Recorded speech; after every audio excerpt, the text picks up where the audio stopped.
Hello everybody, my name is Michael, and in today's video what we're going to be doing is this right here. So if that looks interesting to you, please carry on and watch the video. And also, just one more thing before we go. Please, if you enjoy the video, please don't forget to like, comment and subscribe. But with all that out of the way, let's carry on with the video.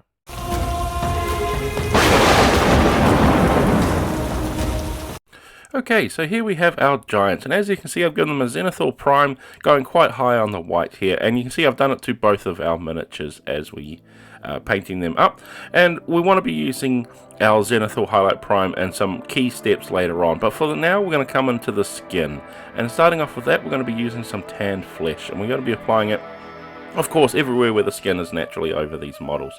As well as that too, since we're painting up both models, I'm going to be focusing mainly on one and then switching to the other model whenever something arises or comes up that we need to switch to the other model for, then I'll switch to the other model. So you can get a good idea of what we're doing here, so you can apply the techniques you need to as you go between each model as well. So, and then all we want to do is just give that a good nice coverage of the skin, doing two nice thin coats.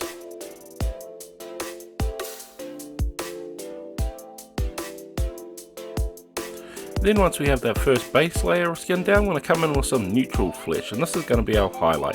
So we're going pretty quite bold on the highlights here, giving them a nice area, especially on these giants, so they have nice big flat areas where their muscles and their definition is clearly showing. So we want to give them a nice coat of our neutral flesh here, and just be saving that tan flesh for the deepest shadows.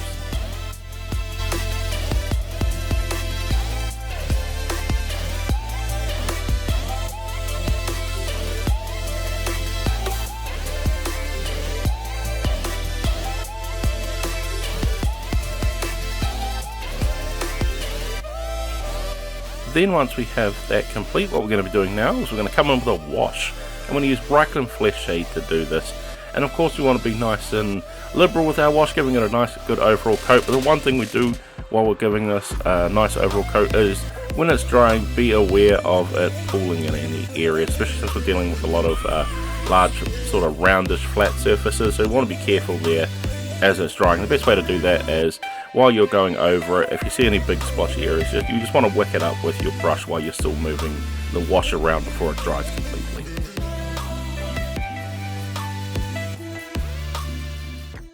Okay, so now that we have the skin on our models complete, what we're going to be doing now is we're going to move on with some contrast paints. And this is going to be what I said we'll want to take full effect of our zenithal prime that we've got here.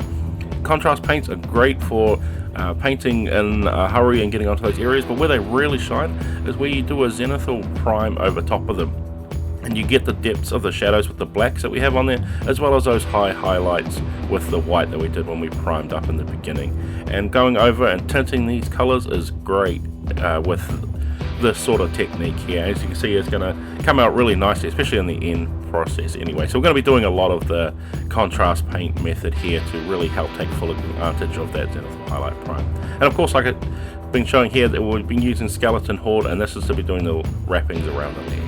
And now we've got those wrappings around the legs complete, we're going to come in again with another contrast paint. This was gore-grunta fur. This is a nice brown. This is possibly one of my favorite contrast paints actually, looking at it. And we're going to be using this for the pants of the model. Now remember what I said here, that we're using two different models while we're painting these up, and since I'm doing this and I'm showing you just with the one model, I'm actually going to be alternating some of the areas where we're applying these contrast paints, so let them stand out and apart from one another, still using the same paint, just in different areas. So up to you where you want to place these contrast paints as well here, as well as the next few contrast paints as well. It's totally up to you how you want to place them and arrange them, but just coming out with some ideas on the fly, trying to make them look as best as I can.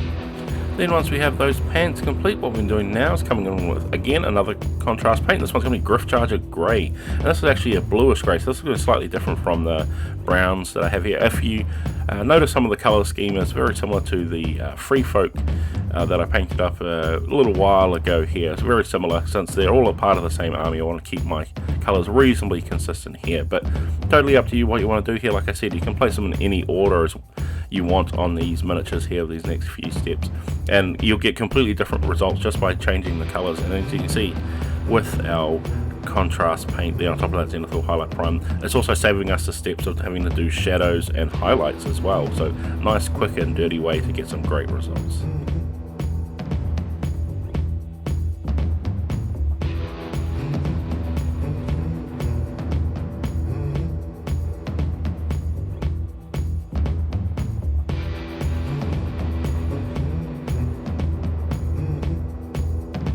And now I'm going to come in with some snakebite leather, and this again is just applying to some of these areas, alternating where I want these to have them stand out. Just as you should know too while I'm doing these steps, is I'm letting each step dry before I apply the other. Now this is totally up to you, they take quite a long time to dry, so even if you want to mix and match them, but I'm just trying to avoid any actual spillage of the area. One thing you do have to be careful with contrast paints is accidentally getting them on somewhere where you don't want to, because it very quickly and easily tints the paint right next to it, and it can be very hard to apply the paint over again and giving it a smooth transition. So don't forget to practice some brush control too while you're doing this. So this is a great technique for practicing brush control as well.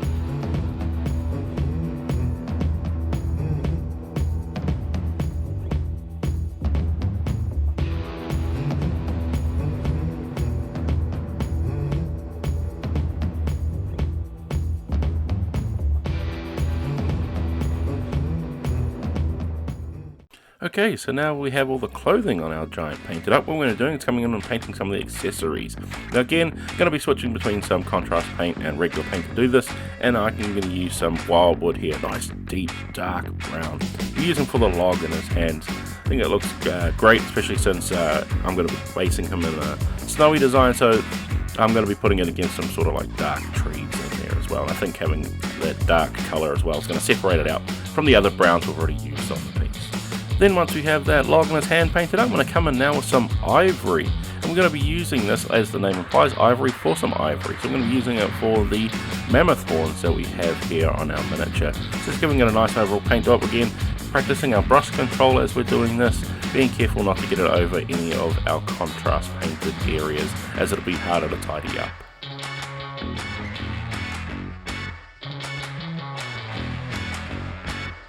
Then once we have all those picked out, what we're going to do is I'm come in with some mahogany brown.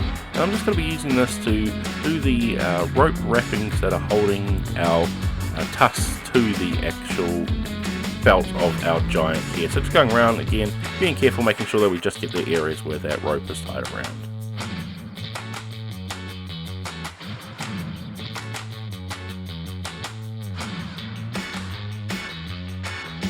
And then once we have those tusks complete, what we're doing is to come in now with some soft tone.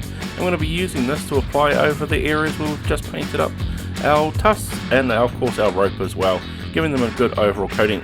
Now of course with the wash, I'm usually pretty rough and sloppy with it going right over, but since like I said, I want to try and avoid tinting those contrast painted areas, I'm being a little bit more controlled and placing a little bit less wash on my brush so I can controlledly place it over there and tint the surfaces of those tusks.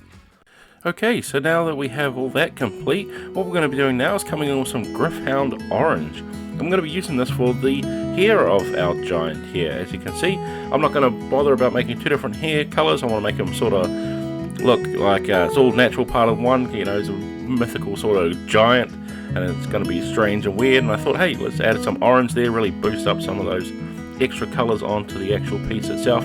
And to me, I think it makes them look a little bit like a orangutan. I think that's quite funny. So it's going to be great here with this gryph-charger orange. You can see we'll also get immediately the depths of the shadows too with that zenithal highlight prime.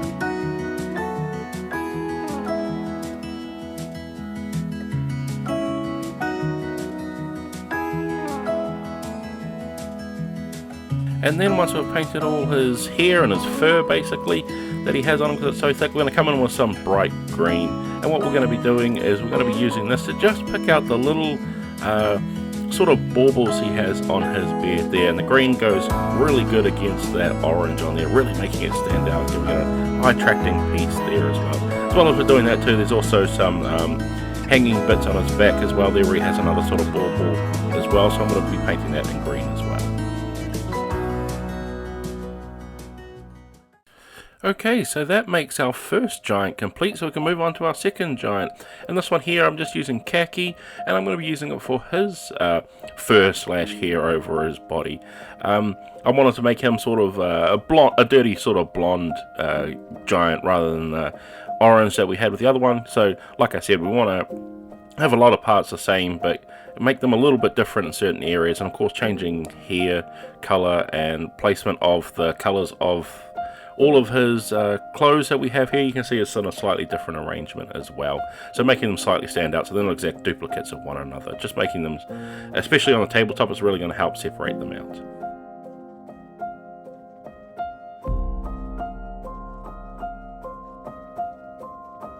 Okay, so once we've got all our hair painted on our giant, what we're going to do is we're going to come in with a metal colour. And I'm going to use gunmetal for this, but you can use whatever you want here. And I'm going to be using it for the shield. As well as that, he also has this banding around the edge of his hunk of wood that he's got as his weapon here. So this one has just a little bit of metal on here, so that's why I wanted to show it, as it's slightly different. Like I said, I'd be changing between any differences that we had here, and this is one of those differences. And it's going to make it, of course, stand out well with that metal colour on there too.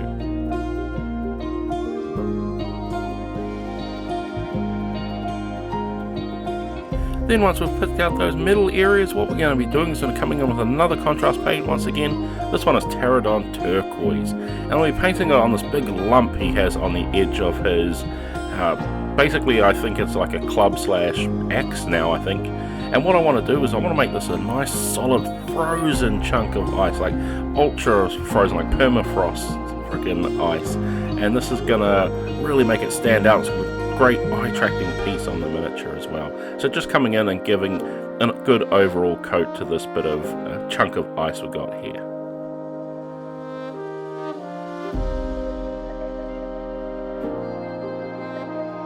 Then once we have all that nice frozen area painted up, we're going to come in now with another contrast paint.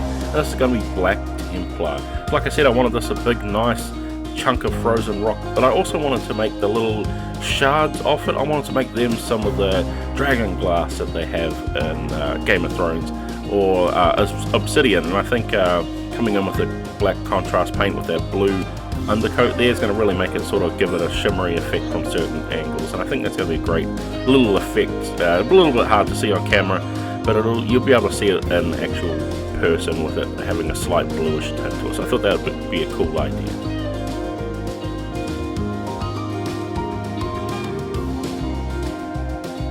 Then once we have that complete, what we're going to be doing is coming in with some deck tan, and I'm going to be using this for the wrappings that's holding this chunk of ice to the miniature here. Now you could of course go with the mahogany color that we used a bit later on, but I wanted to have white and make this area so it looks more intense and it's frozen and it's all stuck together, and I think adding in a warm brown like that would sort of distract too much, so that's why I've gone with the deck tan color here to hopefully help tie it and give it the still like Arctic theming. And then with that complete, what I'm going to be doing is I'm going to be coming in with some soft tone. For this wash, I'm going to be applying it to everywhere that we didn't use contrast paint. So that's over his fur slash hair he's covered in his body, over the wrappings, even over the middle as well. I want to give that sort of a sepia tone tint. And we just want to be applying this over the whole model. Then once we've done that, we have both our giants complete, and you can base them up in your army scheme or however you want to. And then we can move on to some of those glamour shots. So let's carry on and finish that and move on to those glamour shots.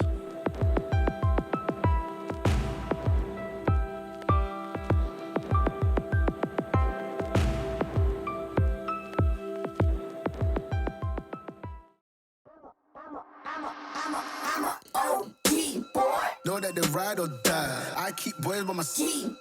Know that they ride or die. I keep boys by my side. Day we hustle, but the night we know that they ride or die. I'm a OG boy. Know that they ride or die. I keep boys by my side. Know that they ride or die. I keep boys by my side. Day we hustle, but the night boys by my side. Know that they ride or die. My name came up a lot of sounds, more when I was not around. Certain people that I know, they ain't no longer about. And with all that complete, we have finally finished painting up our Savage Giants from the Song of Ice and Fire miniatures games. So I hope this video has been helpful for you guys, whether you want to follow along with what I did here, or you just want to use this video as some inspiration in painting up your own miniatures. But with all that said guys, I'd like to thank you all for watching, and I can't wait to see you all in the next video.